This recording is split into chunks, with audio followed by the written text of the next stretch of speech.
ដែលតាមកន្លងសិល្បៈពីឪពុកតែកូនប្រុសស្រីរបស់តារាកំ ប្លែងចាប់ជៀនសត្វតែរៀនពូកែបើគិតមកដល់ពេលនេះមានរយៈពេលប្រមាណជាង40ឆ្នាំមកហើយដែលតារាកំ ប្លែងនាយចាប់ជៀនបានបន្តឈរជើងលើវិធីសិល្បៈយ៉ាងមានប្រជាប្រិយភាពខណៈមានសិស្សប្អូនជំនាន់ក្រោយរីកដុះដាលជាបន្តក្តីងាកមកកាន់ជីវិតឯកជន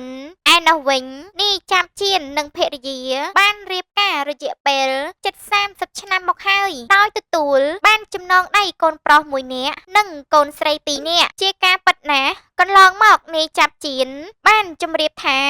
កូនរបស់លោកពុំមានដងសិល្បៈដូចជារូបលោកទេហើយលោកក៏មិនដែលបង្ខំឲ្យកូនដើរតាមកន្លងនោះដែរពោលគឺលោកមានតែជំរុញឲ្យពួកគេធ្វើអ្វី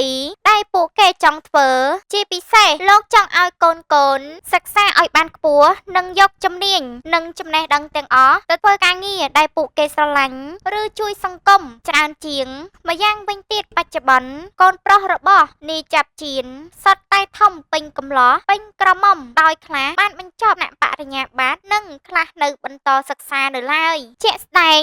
ថ្មីនេះនៅលើ page Facebook ផ្លូវការរបស់តារាកំប្លែងជើងចាស់រូបនេះបានបង្ហាញអារម្មណ៍រំភើបចាត់ក្នុងនាមជាឪពុកឲ្យកូនស្រីពៅរបស់លោកបានប្រឡងជាប់ថ្នាក់លេខ1ប្រចាំឆ្នាំខណៈកូនស្រីច្បងនិងកូនប្រុសកណ្ដាលក៏សុទ្ធសឹងតែជាសិស្សពូកែបញ្ចប់ថ្នាក់បរិញ្ញាបត្ររួចរាល់ហើយនោះ